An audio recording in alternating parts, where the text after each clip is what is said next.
정보가 있는 시사 토크쇼 장윤선의 팟짱.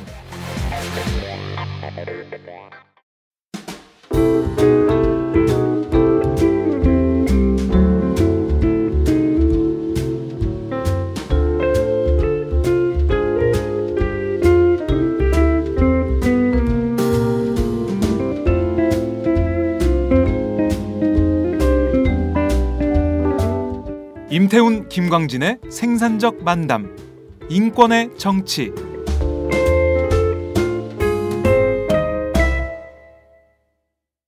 매주 수요일에 고정 코너 시작하겠습니다. 임태훈, 김광진의 인권의 정치. 오늘도 어김없이 김광진 새정치민주연합 의원님 오셨습니다. 어서 오세요. 네, 안녕하세요. 김광진입니다. 네, 임태훈 소장님 나오셨습니다. 네, 안녕하세요. 네, 임태훈 소장이 오늘 섹시해. 저 오늘 강의가 있어요. 아, 그래요? 강의가 있는데 왜 낮이야?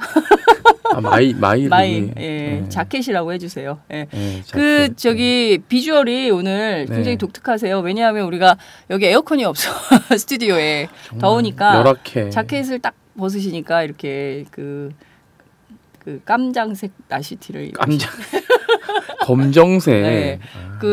오늘 김광진 의원님은 굉장히 멋있어요. 저요? 타이가 넥타이가 빨간색.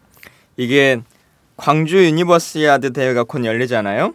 맞아요. 그 대회의 넥타이인데 광주시에서 이제 선물을 해줬어요. 네. 근데 새누리당 의원들에게는 파란색. 네. 저희 새정치민주연합 의원들에게는 빨간색을 이제 각자 다른 당의 색을 선물해주면서 네. 같이 좀 와주시면 좋겠다 이렇게. 저는 새누리당으로 갈아탄 줄 알았어. 근데 참 이 넥타이를 멜 때마다 네. 무슨 색을 매느냐에 따라서 그 느낌들이 다 있잖아요. 맞아요, 전혀 맞아요. 의도하지 않게 그래요, 예. 꼭 파란색 매면 당색 때문에 하는 것 같고 노란색 매면 무슨 친노냐 뭐 이렇게 맞아. 하는 거 있고. 예. 근데 그 국회의원들은 굉장히 그런 거 신경 많이 쓸 것 같아요. 예. 예. 그 여성 의원들 같은 경우에는 그런 그 재킷의 색깔을 옷도 굉장히 많이 맞춰서 입으시고 그러시더라고요. 지난주에 난리가 났습니다. 깜짝 놀랐어. 왜요? 왜? 몰랐어요? 지난주에 뭔 김광진 의원님이 그거 댓글 봤어요.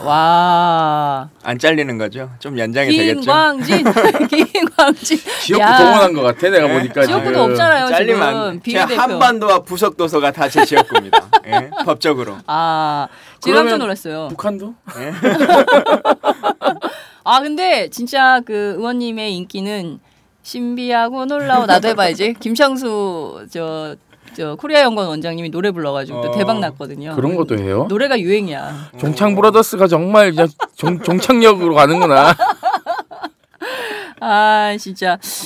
지난주에 저희가 해병대 이사단 사건 저희가 이제 처음으로 보도를 했었는데요. 댓글로 이런 의견을 남긴 분이 계십니다.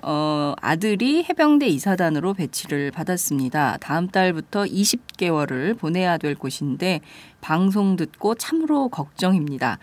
문제 발생 시 부모가 대처하는 방법도 알려주시면 감사하겠습니다. 늘 잘 듣고 있습니다. 이런 의견 주셨는데요. 우선 소장님께서 먼저 말씀을 좀 해주셔야 될 것 같아요. 네, 무슨 일 생기면 전화하시면 됩니다. 네. 네, 우리 군인권센터에서 아미콜 몇 번이죠? 을 운영하고 있어요. 02-733-7119로 733-7119로 전화하셔서 상담원에게 상담을 받으시면 됩니다. 네. 그리고 사실은 해병대 이사단이 여기 김포에 있거든요. 네, 김포 강화 일대 이제 해안 지역을 경비를 일부를 맡고 있어요. 17사단하고. 근데 사실은 해병대는 상륙군이기 때문에 네. 그렇게 어디에서 뭔가를 지키는 것은 올리지가 않죠, 사실. 그러니까는 그 소초마다 좀 떨어져 있으니까 감시가 소홀해서 구타가 행위가 벌어질 개연성이 좀 높은 그런 취약 지점이기도 합니다. 그 사건은 지금 어떻게 되고 있습니까? 그 사건 지금 제가 팔로우업을 안 해봤는데요. 뭐 연락이 없네. 그러고 보니까. 그래요? 그 네. 이사단장 연락 없어요? 네, 제가 한번 확인 좀 해보겠습니다. 그러세요. 네. 확인해서 알려주세요. 네. 의원님 이런 사건 부모님들은 예, 뭐 군대 보낸 어머님들이 다 그런 생각과 고민들이 있으시겠지만요. 사실은 뭐 이사단뿐만 아니라 대한민국 군대 어디를 보내도 비슷한 생각이시고 또 해결의 방법도 비슷할 거라고 생각이 들어요. 그래서 대부분의 모든 부대에서 그렇게 발생하는 것은 아니니까 너무 염려하지는 않으셨으면 좋겠다라고 하는 생각은 먼저 좀 드리고, 다만 어떤 문제가 느껴지시거나 혹은 징후가 있다고 느껴지거나 할 때는 언제나 군인권센터나 아니면 국회나 또 국방부가 운영하고 있는 그런 그 전화센터들도 많이 있기 때문에 네. 그런 곳을 통해서도 해주시고, 또 요즘은 부모님이 직접 부대로 전화하시거나 이 장병이 집으로 연락하는 것도 그렇게 어렵지 않기 때문에 그런 것들에 잘 소통해 주시면 좋겠습니다. 근데 왠지 국방부에 전화하면 별일 아니라고 그럴 것 같아요. 국방 헬프콜도 운영이 되고 있는데요. 네. 거기 3명 정도 전화 상담원이 있는데 일단 실명을 공개해야 돼서 군인들이 조금 꺼리죠. 익명성 보장이 안 돼서. 예. 그럴 것 같아요. 저희 경쟁업체입니다. 그래요? 업체예요? 제가 거기 국방부 조사본부에서 네. 운영하는 건데 네. 조사본부 뭐냐면 헌병대 최고 기관이에요. 제가 가서 봤는데 국가재정치고는 뭐 잘 만들어 놓긴 했는데 만들어 놔도 결국은 자기 이야기를 하고 싶어야 되잖아요. 네. 그러니까 익명성이 보장된 다음에 좀 뭔가를 처리해야 되는데 이거 무조건 그냥 이렇게 부대에 막 전화해서 알려주고 막 이래요. 그래요? 예, 그러면 그러니까는 안 되지. 익명성 보장 안 되니까 잘 안 가려고 하죠. 그렇구나. 우리도 경쟁업체 떴어. 어디요? 진짜가 나타났다. 아, 김광재 의원님 거기도 나가죠. 아, 네. 미치겠어. 진짜 지금 팟캐스트 7,000개가 몇 개 넘죠? 그 김윤상 팀장님? 그냥 크게 얘기하셔도 돼요. 7,000개. 여러분 여기 숨어 있는 한 명의 목소리가 숨어있는 한 있었습니다. 명의. 섀도우. 예. 섀도우 김이라고. 1cm 김. 섀도우 김. 섀도우 좋다. 김. 섀도우 김. 섀도우 김. 섀도우 김의 목소리를 처음으로 공개했네. 7,000개가 있는데 하나 더 늘었어. 7,001개 됐어. 예? 그 소개 좀 이제 해주세요. 진짜가 나타나는 거죠. 진짜가? 네, 아. 진짜가. 팟캐스트에 진짜가 나타났어. 많은 분들이 그러면 그동안 7,000개는 다 가짜냐 이렇게 말씀하시는데요. 네. 그런 건 아니고 네. 예. 저희 새정치민주연합이 이제 당 차원에서는 그동안 한 번도 해본 적이 없어요. 개별 의원들이 하거나 아니면 어떤 그 방송에 하시는데 이렇게 패널로 혹은 초대 손님으로 간 적은 있지만 맞아요. 당에서 직접 운영해서 하는 건 없었는데, 당 그 국회의원 이름 중에 진짜가 들어가는 사람, 진성준, 진선미, 네. 김광진 네. 이렇게 해가지고 초선 3인방. 예, 초선 3인방이 예. 그 이름에 진짜가 들어가는 아. 3명이서 음. 팟캐스트를 진행합니다.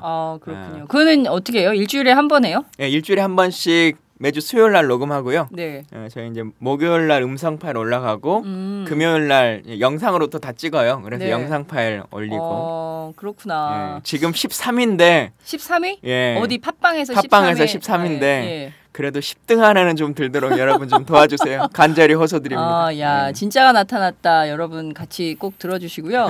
김광진 의원님 응원해 주세요. 예. 그럴 때 팟짱도 같이 하셔야 되는 거 같이 아시죠? 해주세요. 예. 하시면서 편파적인 댓글 환영합니다. 셋 중에 김광진이 제일 잘하더라. 이렇게 꼭 남겨주세요. 예. 편파적인 댓글. 편파적인 예, 댓글. 저희도 원합니다. 예. 제가 보기에는 진짜가 나타났다에 우리 임태훈 소장님도 좀 초대해서 얘기 좀 듣고 그렇게 하시면 좋겠어요. 예. 할 일이 지금 없나? 임태훈 소장님은 모르겠는데 예. 김춘진 의원님이 그럼 나 개명해야 돼? 네? 임태진? 예. 임태진? 본인도 진짜가 들어가는데라고 하는 게 하나 있고 예, 두 번째는 그러네, 예. 진짜. 그 진성준 의원님하고 진선미 의원님이 맨날 저한테 예. 성에 진짜가 들어가야 된다. 그게 그게 진짜다. 진짜다. 이렇게 저를 또 육두품 취급해요. 그래서 그러면 진영 장관이 나와야 되는 거냐? 이제 이런 논지도 있고. 하여튼 저 어디 가나 서자 출신의 이 서름을 가지고 있어요. 아니 성공회대학교 진영정 교수 있어요. 진영종 교수도 있어. 뭐야 그 진씨. 그럼 저 잘래. 하여튼 네.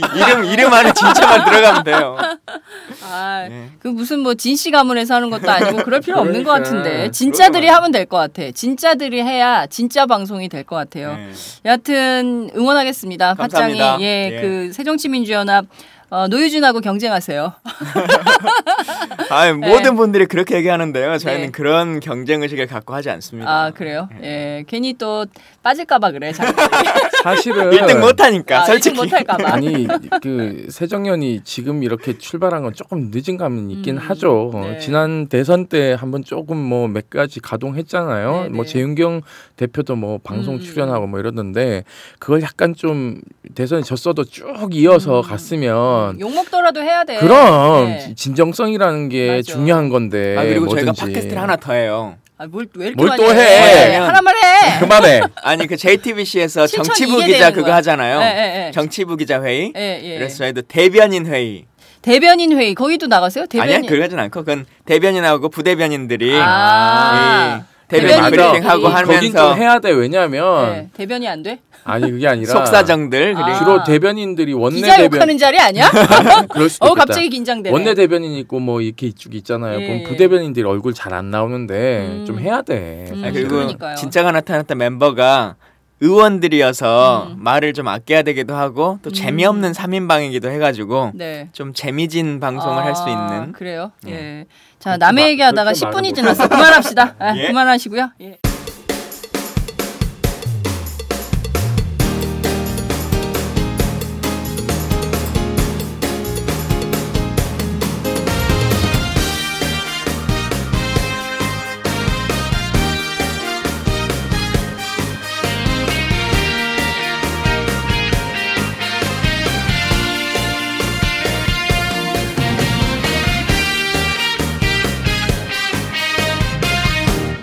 장윤선의 팟짱. 자, 서울의 북한인권사무소가 문을 열었습니다. 북한인권사무소 아니에요. 그래요? 정확하게 얘기하면 서울 유엔 인권사무소입니다. 그러니까 유엔 휴먼 라이츠 오피서 짝대기 하나 긋고 서울이라고 돼 있어요. 네. 영어 명칭 그러기 근데 때문에 왜 그걸 전부 우리는 북한인권사무소 그 언론이 바보들이니까 그런 거지. 이렇게 알고 있어요? 그렇게 얘기하면 안 돼요. 잘못 알고 있었네. 거기 지금 직원이 4-5명 정도 이제 상주를 합니다. 네. 그래서 명실공히 지금 이 사무소가 하는 일은 아시겠지만 뭐 유엔 북한 인권 특별보고관도 있고 네. 얼마 전에 이제 조사가 종료된 활동이 종료된 북한 인권 조사 위원회라고 있지 않습니까? 호주 대법관 출신인 마이클 커비 이분이 이제 위원장 하신 이 조사 보고서를 바탕으로 해서 이제 이 북한에 대한 인권 침해 관련된 후속 조치 일환으로 이 사무소가 조사 활동을 하기 위해서 만들어진 거예요. 네. 그렇기 때문에 사실상 북한 입장에서는 굉장히 이제 올 것이 왔다라는 지금 목소리가 지금 들리고 있죠. 네. 그 강경 대응으로 우리 국민 2명에 대한 무기징역형을 어제 선고를 했잖아요. 네. 그러니까 이게 지금 상황이 어떻게 되냐면 중국도 사실은 이 북한 인권 문제가 심각하다고 인식하고 있어요. 중국도 인권이 좀 심각하긴 한데 중국 말도 안 들으니까 결국 유엔에서 편들어 줄 사람이 지금 아무도 없는 겁니다. 그래서 이 사무소가 설치됐고 그리고 북한이 지금 저런 식으로 강경 대응할 문제가 아니라 방문 조사를 허용해야 된다고 저는 생각하고 있어요. 북한이요? 네, 그럼요. 인권 문제와 관련해서 아이, 조사할 수 그럼요. 있도록 북한에 문을 열어야 문은 열어줘야죠. 그렇게 해서 볼 거 다 보라고 얘기를 하고 그다음에 거기서 자기들이 억울한 게 있으면 얘기를 하고 항변을 해야 되는 거지. 네. 무조건 모르쇠로 꽁꽁 닫고는 우리는 그런 게 없다라고 얘기를 하는 것 자체가 저는 모순이라고 생각하고 네. 있어요. 북한 인권 관련된 법률안 국회에서 올라갈 때마다 계류될 때마다 이제 논란이 되고 문제가 됐었는데요. 지금은 좀 어떤 상태인가요? 북한 인권법이라고 흔히들 말하죠. 네. 그래서 그 법안과 관련한 이제 여러 가지 논쟁이 있고 또 당마다 입장 차이가 있는데 기본적으로는 그런 것 같아요. 그러니까 명칭으로서의 북한 인권법을 반대하는 사람은 없습니다. 근데 그것이 실질적으로 북한 사람들의 인권, 그러니까 기본적인 걸 인민이라고 표현해야 될까요? 인민들의 인권을 유지하거나 생존권이나 기본권을 보호하는 것에 대해서 반대하지 않고 그와 관련한 지원을 하는 것에 대해서도 반대하는 사람은 없습니다. 근데 지금 새누리당이 내놨던 법안이라든가 초기에 나왔던 대부분의 법들이 대한민국 국내에서 소위 말하는 북한 인권과 관련한 기구를 설치하거나 그 단체를 지원하거나 그게 이제 흔히들 생각하시는 것 것과 비슷한 삐라 살포 단체 지원법 뭐 이제 이런 것들로 그동안 그 법안들이 성안되어 왔고 맞아요, 진행됐기 맞아요. 때문에 예. 그런 것들이 실질적으로 북한의 인권과 직결되지 않는다. 필요하다면 음식이나 의료 지원 뭐 이런 것들을 강화하고 또 대화와 협력을 할 수 있는 방향성 이런 것들이 필요하다. 그리고 소장님 말씀하신 것처럼 그런 것들을 줬을 때 북한이 어느 정도 이 인권과 관련한 것을 개방해야 하고 그런 것들의 국제기구나 여러 가지 사안들을 의무적으로 시행할 수 있도록 그런 것이 담보되어야 한다라고 하는 것들을 얘기하고 있는 거죠. 말씀하신 대로 그 세계인권 선언에 부합하는 정도의 사실 이제 먹는 문제, 네. 그다음에 입을 권리, 그다음에 의식주가 해결돼야 되잖아요. 사회권, 경제권 이런 것들이 다 보장이 돼야 되는데 지금 정치 문제만 가지고 인권 문제를 자꾸 정치화하는 것이 오히려 더 한국 사회 안에서의 북한 인권 문제가 더 심각한 거 아닌가라는 생각이 좀 들긴 사실 하네요. 그렇게 해서 마이클 커비 그 위원장께서 네. 조사 범위를 명확하게 했습니다. 우리 장 기자님 말씀하신 것처럼 식량권 문제라든지 고문 또는 피해. 정치범 수용소 집회 결사의 자유 이런 것들로 굉장히 명확하게 명시하고 있어요. 네. 그러니까는 이것은 어떻게 보면은 인권과 관련된 정치적 외풍을 피하기 위한 하나의 고육지책이라고 저는 생각하고 있어요. 네. 그러니까 북한 정권을 붕괴시키려는 이유에 대한 어떤 반대급부를 극복하기 위한 커비의 노력이 분명히 있었습니다. 재미난 것은 어제 그 개소식에 네. 대거 참여를 북한 인권 관련된 단체들과 안보를 주장한 단체들이 대거 참여했고요. 예. 반대 집회를 그 앞에서 했는데요. 이제 그 뭐 코리아 뭐 어디라는 그런 단체하고 이런 데서 이제 좀 뭐라 그럴까 북한에 대해서 유화적 통일을 해야 된다라는 단체들이 이제 거기서 반대 집회를 좀 해서 네. 전 조금 가치관의 혼란을 많이 겪었어요. 뭐냐면은 어제 그 행사에 참여하셨어요? 아니요, 참여는 안 했습니다. 참여는 안 했는데 그 오란 소리를 안 하더라고. 왜 그 오라 소리를 인권 안 하지? 단체들이 안 갔어요. 그러니까 북한 인권 단체만 갔는데 그러니까 이게요. 사람들이 북한 인권 사무소에 그러니까요. 이게요. 지금 서울에 어제 외교부 장관이 거기 참석을 했습니다. 네. 참석했는데 한국 정부 좋아할 일은 아니에요. 이 서울 사무소가요. 네. 북한 인권 조사 끝나면요. 그대로 동남아 사무소로 동북아 사무소로 개소를 하면 동북아 전체에 대한 인권 사항을 서치합니다. 한국 정부도 예외 아니에요. 그러니까 이게 좋아할 일이 아니라고요. 정부 입장에서는. 그래요. 그러니까 저희들이 환영할 만한 일인 거예요. 국내 인권 단체들이 환영할 만한. 그럼요. 일이잖아요. 예를 그리고 들면 군 인권 문제도 다 조사. 그럼 조사할 수 있죠. 그러니까 지금 현재 제네바에 유엔 인권 이사회가 있고 네네. 이 유엔 인권 최고 대표 사무소가 거기 있어요. 그렇죠. 그리고 전 세계 9개 정도의 지역 사무소를 두고 있습니다. 지금 이 서울 사무소가 사실은 동남아 사무소에 그냥 하나의 데스크로 몇 개 놓고는 조사 활동을 하려고 했는데 실질적으로 거리가 너무 멀기 때문에 조사하기 어렵다고 판단해서 서울 사무소를 놓은 거예요. 그러니까 과거 노무현 정부 때 네네. 실질적으로 이 동북아 사무소를 만들어야 된다라는 이야기가 조금 있다 그냥 들어가 버렸어요. 지금 몽고는 이거 지역 사무소 뺏길까봐 바짝 긴장하고 있어요. 몽고 정부 차원에서는. 그렇기 때문에 뭐 별로 이게 지금 북한 인권단체는 환영할 만한 일이지만 나중에 역으로 예를 들어서 이 지역 사무소가 민감한 한국 내 인권 문제를 조사하기 시작하면 정부로서는 굉장히 곤혹스러운 일이 벌어질 수도 있고요. 그리고 오늘 이제 그 연세대학교에서 이 유엔 인권 최고 대표 자이드 라드 알 후세인 요르단 사람입니다. 외교관이면서 왕자예요. 네. 예, 이분이 이제 특강도 있고 그리고 내일은 인권 단체하고 그 미팅이 또 있어요. 저도 이제 내일 참여하는데요. 네. 3분밖에 발언이요. 안 돼. 길게 해. 그래 내가 3분이라고 얘기하니까 네. 그 유엔 인권 그 대표실에서 외교관이 유엔 외교관이 하시는 분 말씀이 굉장히 긴 거다라고 얘기를 하더라고요. 예. 예. 어쨌든 다녀오신 다음에 다음 주에 조금 더 말씀을 해주시면 좋을 근데 것 같고요. 하나만 좀 정리드리고 네. 싶은 게 뭐 동남아나 한국의 인권 문제까지도 넓어질 거다라고 하셨지만 근데 그건 나중에 문제고 지금 당장 시급한 게 사실은 남북 관계 경색을 네. 신재하게 초래하는 거잖아요. 말씀하신 네. 것처럼 우리 국민 2명도 무기징역이 될 뿐만 아니라 네. 북한이 이것과 관련해서 유대회에 오기로 했던 선수단도 파견하지 않겠다 그렇습니다. 철회해버렸고 예. 이후에도 뭐 문경 그 세계 군인 대회도 있고 뭐 여러 가지가 지금 예정돼 있고 합니다만은 그런 것들이 다 이제 막혀버릴 상황인데 네. 과연 우리 정부 입장에서는 그런 것들을 다 포기하면서까지 할 만큼 이게 소위 유치를 한 거거든요. 국제기구를 유치했다라고 표현하고 있는 건데 유치해서 얻어낼 것이 있었던 것인가 정말 우리에게 소중한 것이 지금 시기에 필요한 것이 그런 것인가 라고 하는 것을 좀 돌아봤으면 좋겠어요. 네. 그 재미난 게 하나 있어요. 1분만 짧게 말씀드릴게요. 뉴욕타임즈가 탈북 동성애 작가 장영진 씨에 대한 인터뷰를 소개한 기사가 났어요. 여기 재미있는 게 뭐냐면 이분이 탈북을 한 이유가 동성애를 북한이 금기시하기 때문에 사실상 결혼을 했는데 여성이랑 이혼을 할 수가 없어서 탈북을 한 겁니다. 근데 탈북 이유를 국정원에다 얘기를 하지를 못하는 거예요.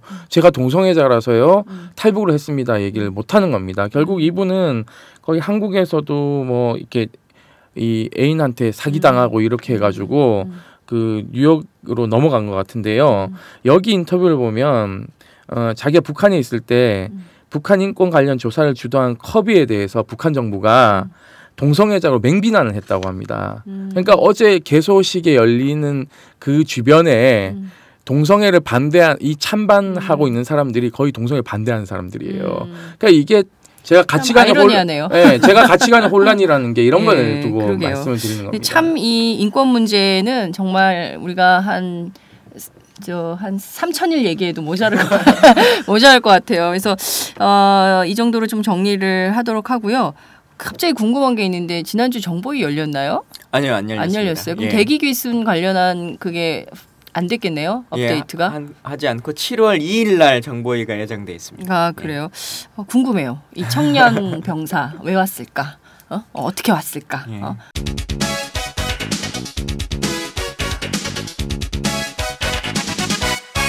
장윤선의 팟짱. 심각한 문제가 계속되고 있는데요. 바로 성완종 스캔들입니다. 이게 보면 그 묻힐 듯 보였어요. 그리고 사실 이완구 총리 그리고 홍준표 지사에 대한 수사로 마무리할 것이다라고 했는데 그게 결국 그렇지 않고 계속 일파만파 커지고 결국엔 야당에도 이제 칼을 겨누는 검찰이 이런 상황이 됐는데 노건평 전 노무현 대통령의 형님은 오늘 검찰 조사를 받으러 나가시는데 김한길 전 새정치민주연합 대표 이분은 조사를 거부하겠다, 소환에 응하지 않겠다라는 입장을 밝혔습니다. 자, 의원님 어떻게 보십니까? 이게 성완종 사건이라고 보기 좀 어렵고요. 저는 황교안 사건이라고 생각합니다. 예, 그러니까 결국은 우리가 황교안이라고 하는 분이 총리가 되면 대한민국이 공안 정국이 될 것이다 이렇게 많이들 예고했고 우려했고 염려했지 않습니까? 근데 그것을 실체적으로 지금 증명하고 있는 것이거든요. 총리 되고 첫날 이뤄진 일이 그 4.16 연대 압수수색 일어나고 뭐 이런 일들이 계속 병행됐고 그리고는 말씀하신 것처럼 이제 묻혔다라고 생각하고 실제 어떤 사람이 뇌물을 줬다라고 하면서 스스로 녹취록도 있고 기록으로도 유서와 같이 죽으면서 쪽지로 남겨놓은 것이 유서 아니겠습니까? 그 유서에 이름과 금액을 거론했던 사람들이 다 있죠. 그러나 그 사람들은 실제 뭐 조사 한 번도 제대로 이루어지지 않고 있다가 갑자기 이제 그 칼날을 죽기 전날 냉면 한 그릇 먹었다라고 하는 이유를 가지고 전직 야당의 대표를 소환하겠다 지금 이렇게 하고 있는 거 아니겠어요? 그리고는 그 소환하는 날 저희 당의 지금 원내대표이기도 하죠. 물론 그 전부터 계속 재판을 받고 있었습니다마는 이종걸 대표나 김현 의원 해서 4명의 소위 감금이라고 하는 재판으로 계속 재판을 받고 계신 분들이 그 재판이 또 계속 시행되기도 하고 이런 일들이 끊임없이 반복되는 거죠. 그리고는 정말 얼토당토 않는 사면 문제로 본인이 청문회 당시 얼마나 문제가 됐었어요. 그 변호사 시절에 사면 변론을 했다. 결국은 이것은 사면이라고 하는 것은 법리 논쟁을 하는 것이 아니라 누군가가 외압을 통해서 하거나 청와대의 고유 권한으로 행사하는 것이기 때문에 법리의 다툼이 있는 것이 아님에도 불구하고 이것을 돈을 받고 자문을 했던 거 아니겠어요? 그런 분이 이제 한 10년도 더 전에 사건이었고 대통령의 인사권으로 벌어졌던 사건인데 그 대통령의 친형을 다시 또 불러가지고 어떤 일에 개입된 것처럼 또 이슈를 만들고 사건을 만들어내는 일들 네. 저는 이제 끊임없이 벌어질 거라고 생각하고요. 제가 이 총리 후보자 최종적으로 본회의장에 투표하는 날에 반대 토론을 의사진행 네. 발언으로 했었는데 네. 그 마지막을 그렇게 했습니다. 뭐였냐면 국정원장 출신의 청와대 비서실장과 법무부 장관의 공안총리 출신의 총리가 집권하게 되면 그것으로 피해를 입는 것은 대한민국 국민과 야당뿐만 아니라 이제 칼끝이 새누리당으로도 갈 수밖에 없다. 새누리당이 현명한 판단을 해주길 바란다. 이렇게 얘기를 했는데요. 네. 야당에 대한 것이 칼끝이 오면 또 끼워 맞추기를 위해서 여당의 일부를 또 끼워 열 수밖에 없을 거예요. 네. 그러면 또 대통령의 입장에서 봐서는 소위 이제 친이계 쪽으로 칼날이 이제 갈 수밖에 없는 여러 가지가 있을 텐데 네. 그런 여러 가지 공안 정국들이 끊임없이 일어날 것이다. 저는 이제는 시작에 불과하다. 지금 이 소위 성완종 사건으로 불거지는 네. 일들은. 그래서 나라가 어떻게 운영될지에 대한 혼란들이 있어요. 그리고는 네. 대통령은 계속 여기저기 행사장에 가서 사진 찍는 일만 지금 하시는 거 아니겠어요? 안타까운 일이죠. 예, 말씀하신 대로 지금 보면 이제 관점의 전환이 필요한 것 같다는 생각이 좀 드네요. 그동안은 저희가 이제 그 성완종 대선 자금 게이트 뭐 이렇게 좀 생각을 해왔었는데 그게 아니라 이것은 사실 황교안 사건이다. 그리고 황교안이 앞으로 만들어 나갈 어떤 그 공안 정국의 예. 서막을 여는 것에 불과하다. 예. 이런 분석을 해주셨는데요. 말씀하신 대로 4.16 연대 압수수색이 바로 지난 19일에 있었습니다. 18일 날 인준됐고 19일 날 이제 4.16 연대 압수수색이 있었고요. 그리고 이 사건은 계속 가고 있는데 언론 보도를 보면 검찰의 수사가 금품수수에 포커스가 맞춰져 있거든요. 그러니까 뭔가 김한길 전 대표가 냉면만 드신 게 아니라 돈 거래도 있었던 거 아니냐 이런 의혹도 있는 게 사실이거든요. 그 점은 깨끗하다 이렇게 볼 수 있을까요? 뭐 그건 제가 그분이 아니니까 뭐 네. 어떻게 말할 수 있는 건 아니겠습니다만은. 네, 당내에선 좀 어떤 얘기가 돌아요? 근데 그러더라도 어쨌든 그 전직 바로 직전 대표 아니겠습니까? 네. 그거에 대한 최소한의 예우라고 하는 것이 있어야 될 것이고 이렇게 갑자기 들이밀듯이 무슨 전쟁을 선포하듯이 하는 것은 상식적으로 납득될 수 있는 그 관례가 아닌 것이죠. 그래서 네. 그 자체에 대해서도 납득하기 어렵다는 말씀을 좀 드리고요. 네. 그리고 필요하다면 증거를 제시하고 이러이러한 사건이니까 소환을 하겠다라고 하는 것을 제시해야지. 네네. 그냥 만났으니 당연히 당신은 돈을 받았을 거 아니야? 이렇게 얘기한다고 하면 모든 정치인에게 그 올가미를 들이밀면 어떻게 되겠습니까? 네. 인권 단체들도 사실 뭐 성완종 사건이라기보다는 황교안 공안 사건에 대해서 공안 정국에 대해서 우려 좀 하고 있죠. 예, 이미 뭐 예견했던 것들이 지금 터지고 있다. 그러니까 성완종 사건, 그러니까 저는 뭐 대선 게이트라고 얘기를 하는데 네. 이것이 재보궐을 지나면서 어떤 양상을 띌 거라는 것은 뭐 조국 교수뿐만 아니라 뭐 그냥 이게 세상 돌아가는 게 어떻게 돌아가는지 아는 사람들은 다 예견한 것들이고 네. 그리고 이게 물타기가 시작될 것이다라는 것이 본격적으로 이제 물타기가 아니라 본격적으로 이게 여당의 포커스가 맞춰졌던 것이 네. 야당 내지는 또 죽은 노무현 대통령의 친인척들 또는 뭐 이런 사람들에게 더 씌우기로 지금 진행되고 있다는 것에 대해서는 매우 우려를 할 수밖에 없는 상황이고요. 네. 지금 뭐 노건병 씨 뭐 소환하냐 안 하냐 뭐 이런 얘기들도 지금 오고 가고 있지 않습니까? 네. 네. 그러니까 저는 만만한 게 그냥 죽은 노무현 대통령인가라는 생각도 좀 들기도 해요. 동네 뭐도 아니고 지금 이런 식으로 그 공안 정국을 형성한다면 저는 여기에 대한 대가를 누군가는 톡톡히 치러야 된다.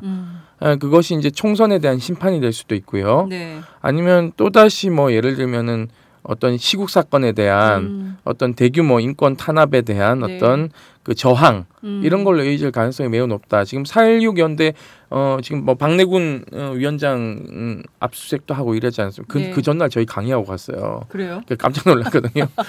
그 아미콜 상담원 네. 심화과정 오셔서 강의를 하셨는데, 네. 그러니까는 저렇게 빨리 들어올 줄 몰랐어요. 그러니까 이제 왜냐하면 4.16 연대에 들어가서 사무실 압수수색 해봤자 나올 것도 별로 없어요. 저것은 무엇이냐면 네. 과거 광우병 때 참여연대 광우병 국민대책회의 사무실이 있던 참여연대를 압수수색했지 않습니까? 이게 뭐냐면 국민들로 하여금 네. 이 세월호 이것이 북한과 연계되어 있거나 또는 이게 불법적이다라는 것을 보여주기 위한 퍼포먼스에 불과합니다. 그러니까 한국 사람들은 이 공권력, 제복 입은 거에 좀 약해요. 그들이 무엇인가를 하거나 그들이 잘못된 일을 해도 거기에 저항하는 것은 매우 불순하게 생각합니다. 네. 그렇기 때문에 그런 퍼포먼스의 단계가 지금 차곡차곡 실천되고 있다라는 판단밖에 할 수 없는 것이고요.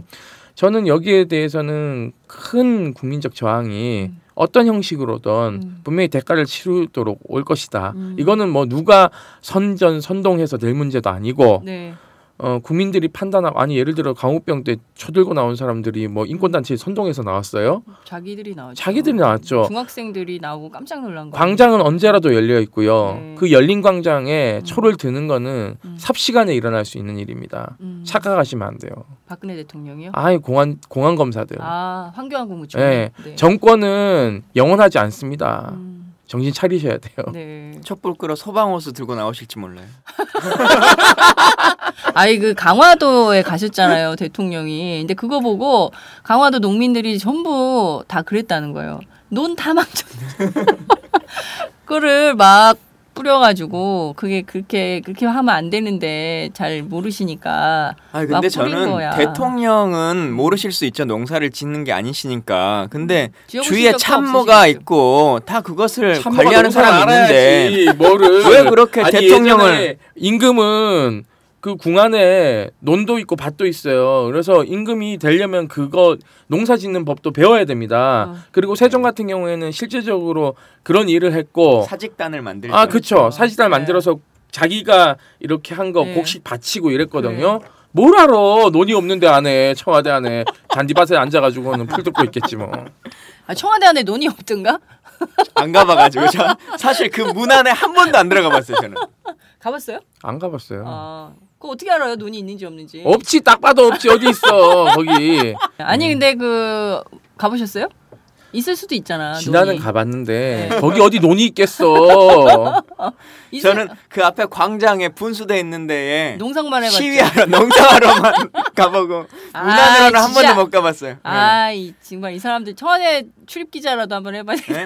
초청 받아서 만찬하러 한 번 안 가보셨어요? 아니요, 저도 안 가봤어요. 아. 저도 청와대는 한 번도 못 가봤어요. 네. 청와대 어디 가봤냐면은 그 뭐지? 그 기자들이 있는 데 있잖아요. 갑자기 춘추관. 춘추관. 춘추관만 가봤어요. 어. 그 안에 못 가본 들어가봤어요. 가봤네. 그래도 문 안에 가봤네. 문 안에 가봤는데 그 비서동도 접근이 안 돼요. 그리고 제가 저희 NSC도 가봤다. 내가 제일 많이 가봤네. 그래 오. 뭐야 이거 지금 도대체. 논 없더라.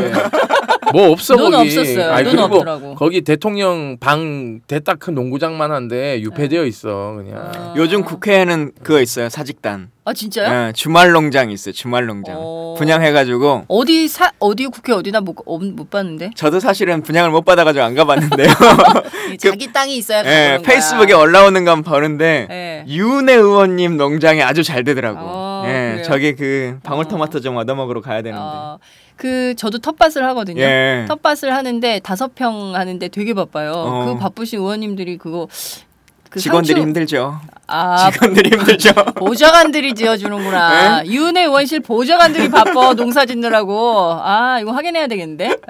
인권의 정치 차원에서 보좌관의 인권을 우리가 한번- 지켜주러 갑시다. 그래 한번 해야 네. 되겠다. 취재 갑시다. 취재 갑시다. 페이스북에는 의원이 하는 것처럼 올리고 말이야. 맞아, 어? 맞아. 안 돼, 윤회 안 의원 되겠어. 진실을 취재하러 가겠습니다. 기다리세요. 내일부터 또 다시 막 나와서 일하는 거 아니야?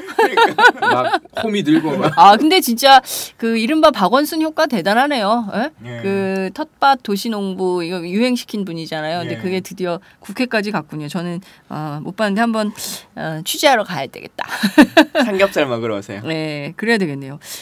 그나저나 이 황교안 정국에서 결국에는 야당 의원들이 희생자가 될 거 아니냐. 그러니까 공안 통치를 하면서 결국에는 야당 의원들이 할 말 못하고 정확하게 그 사태를 보지 못하도록 만들고 그러니까 결국에는 쉽게 얘기해서 야당을 쫄게 만드는 효과가 있는 거 아니냐 이런 비판이 있거든요. 근데 실제 야당 의원님들 좀 그런 거에 쪼나요? 모르겠어요. 근데 사실 이제 제가 그것을 쫄만한 위치에 있는 사람이 아닌데다가 그러니까 그게 제가 뭐 잘나서가 아니라 이 그동안에 쌓아왔던 어떤 네트워크나 그 혹은 그 정치적 과정이 제가 있었던 사람이 아니니까 네. 스스로가 막 부끄러운 이력이 크게 많지 않아서 저는 모르겠습니다만은 어쨌든 긴 정치를 하거나 옛날에부터 정치를 하셨던 분들은 문제가 있을 수는 있겠죠. 그러나 기본적으로 막 공안 정국이라고 하는 것들이 닥치면 그게 꼭 야당 의원뿐만 아니라 대한민국이 털어서 먼지 안 나는 사람 없다고 그러잖아요. 일반 시민부터 뭐 시민운동가들 다 어쨌든 말이 아껴질 수밖에 없는 구조죠. 예. 어제 네. 남부지검에서 전화가 왔어요. 소장님한테요? 네. 뭐라고요? 다음 주 월요일 날 출석하세요 이러더라고요. 왜요? 그래서 무슨 일이에요? 그랬더니 이제 명예훼손 건으로. 네? 그러니까 제가 이제 그 윤일병 사건 한창일 때 그 장성 진급 부적격자 그 공개했잖아요. 네네. 이름은 공개 안 했거든. 그랬는데 이제 그 중에 한 명이 저를 명예훼손으로 고소했어요. 그러면서 네. 그 사람인 걸 다 알았어 기자들이. 기자들은 야. 고소를 해야지 그러면. 그래서 네. 전화 왔는데 어제 누구세요? 그랬더니 거기 이제 수사관이래요. 근데 되게 고압적인 자세로 소환장 보내세요라고 했더니 아 지금 소환하는 거 아닙니까? 이렇게 얘기하는 거예요. 다시 한번 해주세요. 뭐라고요? 소환장을 보내라 정식으로라고 네네. 했더니 네. 지금 소환하는 거 아닙니까 전화로 화를 나오시라고요. 어머머머. 이러는 거예요. 그래서 어이가 없어가지고 네. 일 그런 식으로 하세요. 소환장 보내세요. 형사법에 소환장 반드시 보내야 된다는 건 없지만 내가 보이시피싱인지 어떻게 알아 이거를. 보내세요 그랬더니 짜증내는 투로 주소 부르세요. 뭐 이런 거예요. 그분은 무슨 일을 하시는 분이에요? 그 그렇게 검사 밑에 수사하는 수사관이에요. 그러니까는 검사실 수사관. 네, 그러니까는 이제 문고리 권력이지. 그러니까는 검찰이 남부지검 얼마나 어느 검사실이냐 궁금하다. 몰라. 갑자기. 아무튼 그래서 이게 인권 단체 대표한테도 네. 이런 식으로 대하는데 네. 검사들이 국회의원 바라보는 게 어떻겠어요? 뭐 저 자식 뭐 금배지 떼버리지 이런 식의 사고를 하는 거예요. 그러니까 겁날 게 하나도 없는 거예요. 그러니 오히려 겁내는 건 국회의원들이죠. 혹시 털어가지고는 뭐 내전화 도청은 안 할까 이런 긴장 관계에 놓이는 거예요. 사실은 물론 부패 혐의가 있으면은 성역을 가리지 않고 그냥 수갑을 채야 되지만 그렇죠. 네. 그게 아니라면은 입법기관이고 또 국민의 대표인 사람에 대해서 그런 식으로 마구마구 소환장을 남발하면 안 되죠. 아니면 말고 이런 식의 이 수사는요 하면 안 되죠. 대한민국은 검사가 갑인 것 같아. 갑이지. 그러니까 검사가 최고위층인 것 같아요. 그러니까 부르면 다 그렇게 소환에 응해야 되고. 그러니까 지금 보니까 박주민 변호사 있잖아요. 네. 저 세월호 관련해 가지고 정말 열심히 거리에서 일하는 인권 변호사인데 이분도 소환장을 받으셨어요. 어제 오후 2시에 중구 경찰서에 가서 중부서에 가서 조사 받으셨을 텐데 그러니까 곳곳에 지금 인권운동 시민운동 하시는 분들한테 압수수색 박래군 위원장 압수수색 당했죠. 그다음에 박주민 변호사도 그랬죠. 지금 인태훈 소장도 또 그런 경우예요. 저 소환 하나 더 받았어요. 저 중앙지검에. 왜 이렇게 착하게 사세요. 좀 착하게 살아. 착하게 살아. 김광진 의원하고 같이 그 세월호 저기 집회에서 만났는데 예. 박정호 기자랑 아니 그거 말고 네. 작년에 있었던 예. 건인 것 같아요. 그때 기억나신지 모르겠지만 우리 저기 한 바퀴 돌았었잖아요. 그 국수 먹고 국수 먹고 종각에서 네. 이제 저는 이렇게 업무를 보고 있는 네. 거예요. 현장에 나간 게. 예. 근데 저를 이제 일반 교통 방해죄로 어머. 종로경찰서에서 소환장 발부해서 일자 조사는 받았어요. 그랬더니 중앙지검에 나오래요. 그래서 너무 머니까 내 주소지인 서부지검으로 사건 이첩해달라 했더니 여긴 또 친절하게 저기 관내에서는 그렇게 법에 없잖아요. 하세요. 이랬더니 네 이런 거는 이제 해주더라고요. 아니 근데 이 일반 교통 방해죄가 유행이네. 네. 그 박주민 변호사님도 일반 교통 방해죄로 소환장을 받은 거거든요. 그러니까 집시법으로 안 하는 거죠. 왜냐하면 집시법으로 소환이 불가능해요. 그러니까 단순 집회 참가자는 네. 50만 원 미만의 벌금이기 때문에 네. 소환을 할 수가 없어요. 그냥 그 벌금 물리면 돼요. 근데 일반 교통방해는 10년 이하의 징역이라면서요. 아, 그러니까요. 자범을 만드는 거지. 그러니까 왜냐하면 집시법 위반 그러면 굉장히 막 시국 사건에 연루된 것 같잖아요. 근데 보세요. 일반 교통방해죄 술 먹다가 도로를 막았나? 이래 생각할 수도 있다고요. 그러니까 자범 만드는 거예요. 인권운동가들. 그럼요. 인권 변호사와 인권 운동가를 그냥 소위 이제 자범으로 만들려고 하는 거죠. 아, 근데 진짜 국회의원들도 인권운동가들도 이렇게 검찰 권력 아래서는 이렇게 피렘이야? 제가요? 어떻게 해야 됩니까? 아, 제가 어떻게 하는지를 네. 보여드릴게요. 그 실시간으로 중계해 주세요. 그거는 전화기를 켜놓고 내가 조사를 받을 수 있을지 모르겠지만 네. 박정호 기자를 데리고 가요. 제가 그 현장에서 거의 촬영. 거의 묵비했어요. 그 경찰이 출석해서 쭉 묵비하고 네. 얼마나 웃긴 이거 지문을 떠요 애들이 원래 왠지 이거 또 이 오징어 어떤 언론에 또 나올 것 같다. 이게 사실은 오징어 이거 또. 지문을 뜨는 게 네. 좀 위헌적 성격이 있거든요. 그랬더니 종로경찰서는 지문 안 찍으실 거죠? 이렇게 얘기해요. 하도 이제 많이 다뤄왔다 이거지. 종로경찰서는 집회 예. 전문 예. 경찰서잖아요. 그래서 네 그랬더니 어떻게 아세요? 그랬더니 그러실 것 같아요 소장님. 이렇게 얘기하고는 가시죠. 끝났습니다. 이렇게 네. 하고 갔는데 네. 영등포 경찰서는요. 네. 또 막 이 사람이 실수를 한 거야. 내 지문 채취를 해야 되는데 그래서 소장님 안 나가셨죠? 나왔는데요. 이미 기자랑 차 마시고 있어요. 그랬더니 잠깐 오셔서 지문 내가 왜 찍어야 되는데 소장님 지문 좀 찍고 가주세요. 이런 거예요. 그래서 못 찍어요. 이랬어요. 아니 그러니까 곳곳에서 이런 일들이 이제 비일비재하게 발생하면 국민적 저항이 거세질 수밖에 없겠다는 생각이 듭니다. 그럼요. 이게 이제 통치에 자신이 없는 거예요. 이게 뭐냐면 박근혜 정부가 그럼 박근혜 정부가 통치에 자신이 있으면요. 이런 식으로 안 하죠. 예를 들면 이런 겁니다. 북한인권사무소가 만들어지면 그게 전 세계에 있는 국가연합인 유엔에서 결정한 사항이에요. 그러면은 이게 만들어지는데 특사를 몰래 보낼 수 있는 거죠 북한에. 네. 야 이게 만들어지는데 이런 식으로 계속 모르쇠하면 대치국면으로 가야 되는데 나도 곤혹스럽다. 일정 정도 문 열어서 보여주고 우리도 그에 상응하는 어떤 교류와 협력을 하는 하나의 방법으로 이거를 좀 카드를 쓰자. 북한도요 이게 코 밑에 올까봐 네. 헌법 개정해가지고 개헌해가지고 인권이라는 단어를 넣었어요. 북한도. 네. 그러니까 나름대로 거기도 이제 강경파 말고 온건파들이 있는 거예요. 국제사회에 네, 이번 협력하려고 하는구나. 외교 특사를 거의 다 파견하더라고요. 네. 전체 나라에. 근데 뭐냐면 여기는 뭐 아무것도 없어. 뭘 하는지 몰라. 그냥 소방호수 물 뿌리면 그게 그냥 끝나는 걸 줄 알아요. 그 앞으로 시위하면 이제 박근혜가 호수 달고 진압하러 나오는 거 아니에요? 워터캐논 막 밀어붙이면서. 정말 그러면 안 되겠죠. 자, 그 글에 최고의 댓글이 그거더라고요. 왜 벼들이 청와대로 행진한다디?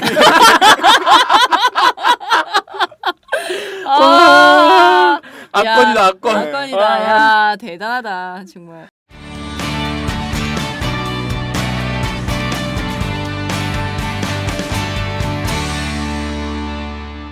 여러분은 지금 오마이뉴스 장윤선 기자가 진행하는 팟캐스트 팟짱을 듣고 계십니다. 술 한잔 걸치셨네. 오이대리 운전 불러드릴게요. 불러봐. 1688 오이오이 불러주세요. 1688 오이오이 대리운전 1688 오이오이 불러주세요. 1688 오이오이 대리운전 처음 이용하시면 만원 상품권 드려요. 1688 5252. 저는 근데 이렇게 그 인권단체들, 시민단체들이 현장에서 싸울 때 시민들과 함께 그럴 때 사실 이제 야당의 역할이 굉장히 중요하잖아요. 근데 그 어느 때보다 야당의 역할이 소중한데 야당의 역할이 점점 이제 존재감도 없어지고 야당의 역할이 뭐냐 막 이런 그 의문 이런 것들이 막 생기는데 최근에 새정치민주연합 혁신안이 나왔어요. 바로 어제 혁신안 1호. 딱 나왔습니다. 일단 당 내부에서는 좀 어떻게 평가합니까? 사실은 아직 뭐 공식적인 평가나 이런 거 할 만한 시기는 아니긴 한데 네. 최대한 혁신안을 존중하자 그리고 잘 따라보자라고 하는 취지는 가지고 있는 것 같아요. 그리고 말씀하신 것처럼 지금 당이 좀 위기 상황이고 여러 가지 면에 있어서 그 분열되는 모습을 보이지 말자라고 하는 것들은 대부분의 의원들이 가지고 있고 당원들이 가지고 있기 때문에 이 안을 좀 존중하자라고 하는 것은 있습니다만 1호 혁신안이라고 하기에는 조금 약한 거 아니냐라고 하는 의견들은 좀 있는 것 같고요. 네. 좀 명확한 구체성이 있었으면 좋겠다 이런 의견들. 의원님들은 김광진 의원님 판단하시기에 1호 혁신안 뭐가 나올 거라고 생각하셨어요? 어느 정도는 나와줘야 혁신안 좀 만들었네라고 할 수 있다고 보셨어요? 근데 저는 이제 두 가지 생각이었는데요. 네. 하나는 이제 이 혁신안이라고 하는 것도 너무 내려놓기 혁신안만 하지는 않았으면 좋겠다라고 하는 거였거든요. 네. 우리가 야당이 야당다워야 한다. 네. 그리고 이 어려운 시기에 국민 곁에서 힘있게 싸워야 한다. 이게 사실은 우리 지지자들이 원하는 거 아니겠습니까? 그리고 그러기 위한 투쟁의 역할들이 필요한 것인데 계속 국회의원들의 특권 내려놓기라고 하는 그 이름을 통해서 모든 권한을 내려놔 버리는 거거든요. 그런 현장에 나가서 어떤 교섭력도 있지 아니하고 다른 어떤 것들의 힘들도 계속 상쇄하는 것들이 있었어요. 저는 그래서 국회의원들이 제대로 일할 수 있는 방향성에 대한 제시도 국회의원 스스로는 말하기가 쉽지 않기 때문에 혁신위원회가 좀 해줬으면 좋겠다라고 하는 것이 하나 있었고요. 그래서 혁신의 방향성을 네. 그동안의 시선에서 조금 전환시켜줬으면 좋겠다는 게 하나 있었고 두 번째는 결국은 이제 공천과 관련한 문제가 이제 혁신안의 모토가 될 수 있을 것인데 지역위원장이나 현역 의원들의 기득권 이것을 어떻게 상쇄할 것인가. 네. 사실은 정치인의 특권은 정치적 특권을 내려놔야지 업무적 특권을 내려놓는 것이 중요한 것이 아니거든요. 네. 그래서 정치인으로서의 특권은 결국은 재선을 하기 위해서 본인이 지구당 위원장으로서의 어떤 장악력 이런 것들을 이제 내려놓는 건데 네. 지금은 지구당 위원장을 120일 전에 사퇴하는 것으로 한다 이렇게 되어 있습니다만 네. 결국은 그 전에 대의원들을 다 선임해 놓는 것이거든요. 그래서 사실 시기만 달라졌을 뿐이지 네. 실제 현실적으로 달라지는 것이 있을 것인가. 정치 신인들이 정치에 참여하거나 네, 네. 혹은 정치 신인 중에서도 사회적 약자들이 정치에 참여하기 위해서 어떤 것들에 대한 인센티브를 제공하겠다. 그래서 정말 당내의 후보와 경선에서 이길 수 있는 후보와 시민들이 정말 본선에서 요구하는 후보 이것이 융합될 수 있도록 만들어내겠다라고 하는 것이 관점인 것이거든요. 호남도 단순하게 3선 이상은 안 돼, 4선 이상은 안 돼 이게 중요한 게 아니라 당내에 영향을 가진 사람이 본선에 올라가면 호남 같은 경우는 본선에 경쟁자가 없기 때문에 시민들이 동의하지 않아도 본선에서 당선되는 것이거든요.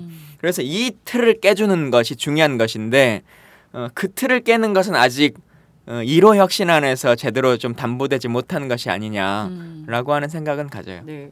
인권의 정치 차원에서 임 소장님은 혁신안을 어떻게 평가하세요? 이게 뭐 최종안은 아니지 않습니까, 그렇죠? 네, 근데 이제 뭐 단계별로 나온대요. 근데 지금 뭐 언론의 반응은 뭐 별거 없다 이런 관측이 많은 것 같아요. 근데 어제 쭉 보니까 백인 원탁 회의에서 지적한 사항들이 좀 있더라고요. 네. 뭐 몇 가지를 좀 들어보면 불공정한 공천제도, 당 정체성 확립, 소통 부재, 그리고 계파 분열. 그리고 낡은 정당, 다양성 부족 이런 것들을 이제 문제로 지적을 했어요. 그래서 민생 중심의 정당, 진보 개혁 세력과의 연대, 혁신안 실천, 국민과의 소통 뭐 이런 걸 쭉 얘기를 했는데 저는 다양성 부족이 가장 큰 문제라고 생각하고 있고요. 그리고 불공정한 공천제도 이것은 어떤 영향을 미치냐면 결국은 국민들이 납득할 만한 함께 할 수 있는 정치인 배출이 안 되고 있다. 그러니까 동맥경화증에 지금 새정년이 심각한 그 병치레를 하고 있다라는 어떤 진단인 것 같아요. 그러니까 저는 혁신안으로 좀 뭐 파격적인 게 나올 것이라는 기대도 좀 있긴 해요. 사실은 왜냐하면 뭐 김상곤 위원장이나 우리 조국 교수가 이제 들어가 있기 때문에 좀 기대가 있긴 한데 과연 예를 들면 국민들이 참여할 수 있는 경선제도 그러니까는 미국처럼 예비 선거 네. 이런 것들을 통해서 할 수 있을지 왜냐하면 정치 신인이 들어갈 수 있는 문이 너무 좁아요. 저는 이런 개혁안도 중요하지만 네. 소위 말해서 지금 그 비례대표들 중에서 열심히 활동하는 의원들이 과연 내년에 재선을 할 수 있을까가 저는 또 관전 포인트 중에 하나라고 생각하고 있어요. 저는 김광진 의원이 여기 있어서 그런 얘기를 하는 게 아니라 그런 거 전 왜 그래 진소미도 있고 예를 들면 열심히 하는 사람들 있잖아요. 농담이에요. 그러니까 이런 사람들이 실질적으로 지역에 가서 기반을 닦고 거기에서 그것을 인정받아서 재선을 할 수 있는가에 대한 정치적 토양을 당이 만들어줘야 되는 것도 일정 정도 있어요. 돈 많이 들어간다, 오픈 프라이머니 하면 안 된다라는 당이 얼마나 국고 지원 많이 받는데 무슨 얘기예요. 네. 그 돈 더 들여가지고는 사실상 저는 공천도요 사실은 지금 현재 이거 공심이 또 외부에서 들어가고 뭐 외부 위원들 많이 30%만 당직을 하고 나머지는 다 외부 주자 뭐 이런 안도 나왔는데 이렇게 필터링을 하지 말고 차라리 그냥 아예 그냥 오픈으로 열고는 신청만 하면 네. 누구나 입 후보할 수 있도록 왜냐하면 돈 들지 않는 선거일 수 있으니까요. 그렇게 해서 좀 국민들이 사전에 참여할 수 있는 기반을 좀 마련하는 게 핵심이지 않는가 생각하는데 조국 교수는 약간 거기에 관점을 두고 있으신 것 같아요. 페이스북 글을 좀 네네네. 읽어보면요. 다음 시간에 조국 교수 한번 부르시죠. 조국 교수님 저희가 그 초반부터 계속 요청을 했는데요. 위원회가 나가라고 하면 그때 나가겠다는 입장을 저한테 주셔가지고 저 좀 난감했어요. 위원회가 의결을 해야 그러니까 의결이라기보다는 위원회가 좀 나가라고 권고 뭐 이렇게 하면 근데 뭐 저희가 이제 나오시긴 할 것 같아요. 계속 압력을 넣고 있기 때문에 여하튼 그런데 어제 나온 안 중에서 선출직 평가위원회를 구성해서 이른바 그 이제 뭐 국회의원 또 이제 시도지사 그리고 이제 지방의원들까지 그 단계별로 다 나눠서 그 선출직 모든 선출직에 대해서 평가위원회를 가동해서 그 동안에 이제 그 의정 활동들을 전부 평가하겠다는 거 아니에요? 저는 이런 거는 좀 그동안 없었던 제도가 아닌가라는 생각이 좀 들고요. 또 재보선이 발생한 경우에는 그 지역에 대해서 무공천하겠다. 그것도 저는 좀 신선하다는 생각이 좀 들었어요. 아, 야당이 먼저 내려놓는구나. 이런 생각도 들었고. 또 이제 호남 지역 이렇게 되면은 영호남 지역주의에 기반한 그 토착 정치 이런 것들이 좀 완화되거나 이제 새정치민주연합이 이렇게 나가면 새누리당도 안 할 수가 없게 되잖아요. 그래서 이렇게 서로 강제하는 요소 이런 것들도 있는 거 아닌가라고 생각을 했는데 꼭 그렇지만은 않다 이렇게 보시는 거죠, 의원님? 근데 저는 조금 생각을 달리하는데요. 네. 뭐 혁신안에 하나하나 반박하고 싶은 생각은 아닌데 네. 저희가 지금 정당 내의 혁신위원회입니다. 근데 이게 국가의 정치 시스템을 바꾸는 게 아니라 정당의 정치 시스템을 바꿔야 되는 거거든요. 네. 그리고 정당의 존재 이유라고 하는 것이 필요한 건데 결국은 정당에서 해야 될 역할들을 다 내려놓는 거거든요. 저는 그러지 않았으면 좋겠다는 거예요. 제가 정치인을 해보니까요. 정치는 욕먹는 일이에요. 네. 어떻든 내 지지자가 있고 내 반대 지지자가 있고 그중에서 선택하고 결단해야 되는 위치에 있는 거거든요. 정치인이라고 하는 게. 그럼 네. 결국은 누군가에겐 욕을 먹는 일이에요. 욕을 먹지 않으려고 하니까 어떤 결정도 내리지 않고 있고 그것이 국민의 뜻으로 넘겨주겠다라고 하는 형식으로 넘어가는 것인데 저는 정당도 전략공천이 필요한 지역은 어떻게 명확하게 전략공천을 하겠다. 그리고 당내에서 공천의 시스템에 대해서는 당이 어떤 입장을 명확하게 표명하겠다라고 하는 것이 네. 당이 가져야 될 입장입니다. 그리고 선택하고 결단해줘야 되는 것이거든요. 그런 게 좀 없고요. 그 아까 무공천 문제 네네. 겉으로 보면 맞을 수 있습니다. 그게 이제 내려놓기의 모습처럼 보여질 수 있는데 네. 순천이 그걸 한번 했었어요. 옛날 했었죠. 예전에 이제 야권연대라고 네. 하는 것을 할 때 초기에 이제 김선동 의원이 초선하실 때 네. 그때 순천이 그렇게 됐었는데 결국은 그런다고 해서 소위 이제 민주당계 후보가 없느냐 그러지 않는 겁니다. 네네. 예, 소위 공천 받지 않아도 내참 받는 후보가 있어요. 24명 중에 20명의 시의원이 지지 선언을 해버려요. 어떤 특정한 후보에 대해서. 그리고 이제 후보만 남발되는 거죠. 소위 이제 그 당시에 통합진보당 후보가 있고 그 당시에는 새누리당 후보가 없었으니까 네네. 국회의원 후보가 민주당 후보만 7명이 나와요. 그러니까 경선을 안 치르고 그냥 다 나오게 되는 거거든요. 그런다고 해서 만약에 그때 통합진보당이 당선되지 않고 우리 당 후보가 당선됐으면 1년 안에 입당 안 받아줬을 거냐? 저는 아닐 거라고 생각해요. 받아줬을 거예요. 그런 현실 정치의 어려움이나 그런 현실 정치의 어려움을 생각해 줬으면 좋겠다. 그리고 어쨌든 우리가 당선이 돼서 또 지역위원회나 시도의원들하고 같이 해야 되는 영향력들이 있고 시민들에게 당의 힘을 가지고 시도지사랑 같이 해야 되는 일들이 있습니다. 네. 그게 의무고 정당해야 될 역할이에요. 네. 저는 비리기 문제가 있고 부패 행위가 있으면 부패 행위를 저지른 그 사람에게 책임을 명확하게 물어서 어떤 당내에서의 척결이나 이런 게 필요하지. 네. 이 사람이 부패를 저질렀는데 이후에 당선되고 나서 무소속이나 누군가 당선되면 피해는 온전히 주민들이 얻는 거거든요. 선거를 치르는 당시에는 우리가 깨끗해 보일 수 있을지 모르겠습니다만 실제적으로 4년 내내는 시민들이 피해를 입는 거예요. 그게 현실 정치입니다. 그래서 그러게요. 그걸 네. 좀 고민해 줬으면 네. 좋겠어요.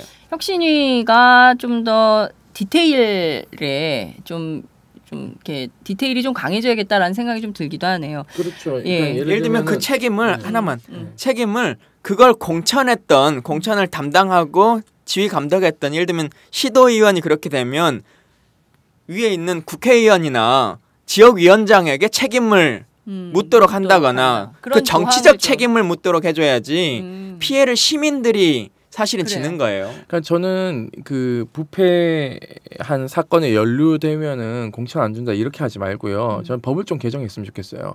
그러니까 그러니까는 선거법 위반으로 당선 무효행위 되면은 선거 비용 다 내야 네, 되잖아요. 그렇죠. 그렇듯이 그 직에 관해서 그러니까 부패가 업무 연관성이 입증이 되면 저는 선거가 무효화되지 않습니까? 그러면 재보궐선거 해야 되면 네. 이 사람에게 선거 비용을 물려버리는 거예요. 그 지역의 재보선을 해야 되는. 그러니까는 여기 기둥뿌리 뽑는 거예요. 그러니까 이 사람이 예를 들면 5년 뒤에 그 지역 선거 전체를 다 예, 선거 그럼요. 비용을 그 사람한테 예, 돌리자. 그렇게 해야 되는 거죠. 그러니까 저는 그런 식으로 가야지. 네, 예를 들면 그래야지 부패 없다. 그럼요. 공천을 주냐 안 주냐를 가지고 예를 들면 내 깨끗한데 누가 모함해 가지고는 아니면 말고 던졌어. 네. 공천 못 받아. 이건 무죄 추정 원칙에도 어긋날 수도 있어요. 어떻게 보면. 그렇기 때문에 이런 거보다 정말 아까 말씀하신 거 디테일하게 공직에 나가서 선출 공직에 나가서 부패 혐의가 입증돼서 최종적으로 대법원 유죄 판결 받아가지고 네. 재보궐 선거가 딱 되는 순간 선거 비용 여기 물려버리는 거예요. 그러면 그럼요. 예. 그럼 이 사람은요 앞으로 정치 못합니다. 그렇죠. 예. 근데 예를 들면 부패가 해가지고 돈 받고 나중에 자기 그 형 실효해가는 법률 5년 다 끝나고는요 다시 정기로 온 사람들 많아요. 많죠. 예. 예. 이런 사람들 결국은 뒷돈이 있기 때문에 그렇게 나오는 거거든요. 그러니까는 아주 그냥 싹 그냥 아예 발을 못 붙이게. 예, 그냥 예. 부패 한번 저지르면 아예 집안이 그냥 폭삭 망하게. 한국에서 정치 못하게 네. 만들어 버려야 여는 된다. 경제적이든 뭐든 네. 그 사람에게 책임을 물어야 되는 거예요. 네, 그 디테일이 좀 필요하다는 주문은 그 새정치민주연합 혁신위원들이 좀 이 방송을 듣고 반영했으면 좋겠다는 생각이 좀 들고요. 또 하나 지금 시간이 없어가지고 한 가지만 더 짚어볼게요. 어제 당직 인선이 있었습니다. 또 이거 혼란이 많아요. 너무 우리가 디테일로 간다 오늘. 문재인 대표의 리더십에 문제가 있는 거 아니냐 뭐 이런 지적도 있고 또 비노가 반발하고 뭐 이런 상황입니다. 특히 이제 그 이종걸 원내대표가 세게 어필하고 있는 이런 상황인데요. 최재성 사무총장 임명에 대한 당내의 내분이 그렇게 심각합니까? 어때요? 그러니까 근데 저는 그렇게 심각한지는 사실 잘 모르겠어요. 다만 대부분의 언론이 이렇게 키우는 거 아니에요? 예, 대부분의 의견들이나 이런 것들은 대표가 사무총장 하나도 이렇게 빨리 못 세우냐라고 하는 그게 더 얘기가 많은 것이지. 네네. 최재성 의원이 친노다 비노다 그러니까 세우면 안 된다. 이 사람이 뭐 공천 학살을 할 사람이다. 이런 의견은 사실은 거의 못 들어본 것 같거든요. 근데 언론에서는 막 그게 어제 문자도 막 돌았잖아요. 김한길 전 대표가 그 이종걸 대표한테 보내는 최재성이 이런 사람이라더라라며 돌렸던 그 문자 메시지가 또 이제 언론에 알려져서 화제가 됐는데 그런 거를 보면 또 실제 있는 거 아니야? 이런 생각도 우리들은 하게 되거든요. 문자 내용이 뭔데요? 뭐 무슨 길어요. 확인해 보세요. 그러니까 근데 문제는요. 뽑기 전에 이렇게 불협화음을 내는 것도 저는 야당이 문제라는 걸 그대로 국민한테 보여주는 거예요. 그렇기 때문에 뽑았으면 믿고 가는 거고 그러니까 잘 못하면 거기에 대한 책임을 최재성 의원한테 묻는 것이고 뽑기 전에는 좀 이렇게 이 잘 합의가 이렇게 합이 안 맞아 이렇게 어떻게 저는 이게 새누리당 보면 이 김무성하고 이게 누구예요 원내대표 유승민 의원하고는 이게 합이 잘 맞는 것 같은 구조인데 여기는 합이 이렇게 안 맞는지 난 도저히 이해가 안 돼요. 둘 다 비박이잖아. 둘 다 비박. 아니 비박연대 비박이라 할지라도 예를 들면 쿵짝이 잘 맞아요. 쿵짝이. 근데 여기는 엇박자예요. 엇박자. 난 그게 답답해요 좀. 아니, 일부러 저렇게 하라 그래도 못할 것 같아요. 저는 대표가 기왕에 뽑히셨으니까 좀 힘있게 본인의 의사를 좀 추진하고 진행해 나갔으면 좋겠다는 것이 하나 있고요. 두 번째는 이번 인사를 꼭 얘기하는 것이 아니더라도 우리 당은 너무 당직을 자주 인사해요. 바빠요. 예, 맞아요. 어제 어떤 분하고 어떤 얘기 나누면서 이제 그분도 지금 중요 당직을 맡고 계신 분이어가지고 이번에 바뀌세요? 제가 물어봤어요. 그랬더니 뭐 근데 언론에 나오는데 최종적으로 나한테 물러나란 말이 있는 것도 아니고 새 사람이 한다는 것도 아니고 모르겠네. 이제 이렇게 하면서 그분이 하는 것이 우리 당은 인사만 하다 끝나 인사만 이제 이 말씀을 자조적으로 하시더라고요. 네. 그러니까 사실은 어떤 일이라는 것이 진행이 되려면 문제점을 찾고 그것에 대한 대안을 마련하고 실행하고 피드백하고 이 시간이 필요한데 이것을 대안을 그 문제점을 찾다가 또 새 사람으로 바뀌니까 아무런 제도 개선이 되지 않고 문제점만 계속 안고만 있는 거죠. 그래서 이런 고민들은 좀 바꿨으면 좋겠다. 그리고 지금 계속 이제 국회의원들이 모든 당직들을 많이들 하는데 가급적이면은 원외에 있는 분들이나 실행을 할 수 있는 분들이 조금 더 당직에 많이 참여해서 실질적으로 장기적으로 일들을 좀 쭉 해왔으면 좋겠다 이런 생각은 좀 듭니다.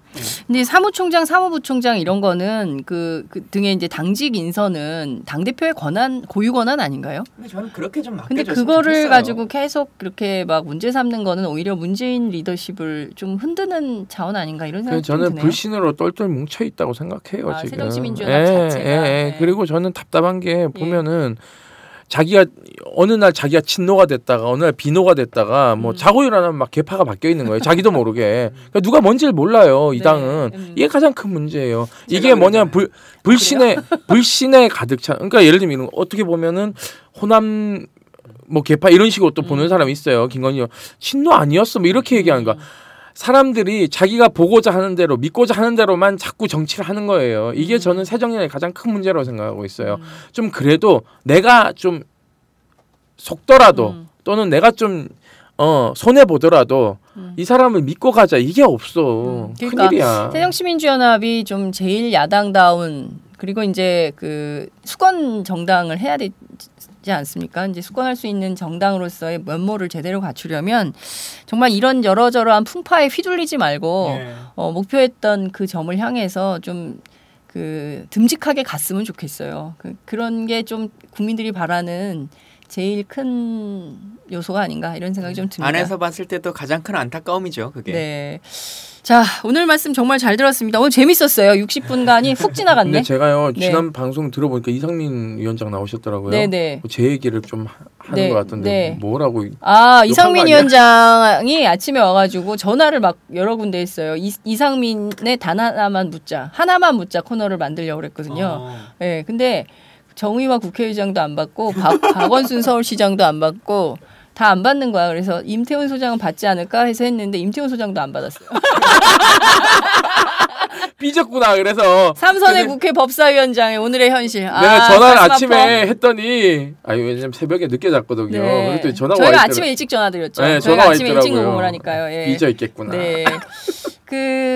하여튼 분위기 좋습니다. 이상민 위원장 그날 나와서 노래해가지고 노래 유행시켰잖아요. 들었어요. 다들 그거. 지금 노래하는 분위기인데 다음 주에 노래 하나씩 준비해 오실래요? 노래요? 네, 노래 하나씩 준비해 오세요. 어차피 우리 10초밖에 못 틀어. 알겠습니다. 네, 준비하겠습니다. 안 잘리라면 뭐든지 해요. 미치겠다. 네, 말씀 잘 들었습니다. 네, 감사합니다. 감사합니다.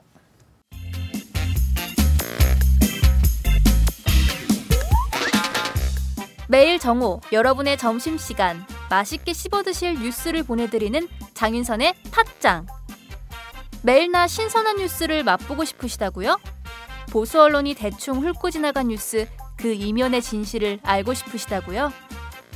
그렇다면 여러분의 곁에 장윤선의 팟짱이 있습니다. 좋아요와 구독하기로 응원해주세요. 포털사이트 검색창에서 장윤선의 팟짱을 치거나 모바일 앱스토어에서 팟빵 클릭 후 장윤선의 팟짱을 들러주세요. 요거 재밌네 할 때는 과감하게 좋아요를 눌러주세요. 여러분의 꼼꼼한 사랑이 팟짱을 키웁니다. 장윤선의 팟짱 애청자 여러분, 좋아요와 구독하기 꼭 부탁드립니다.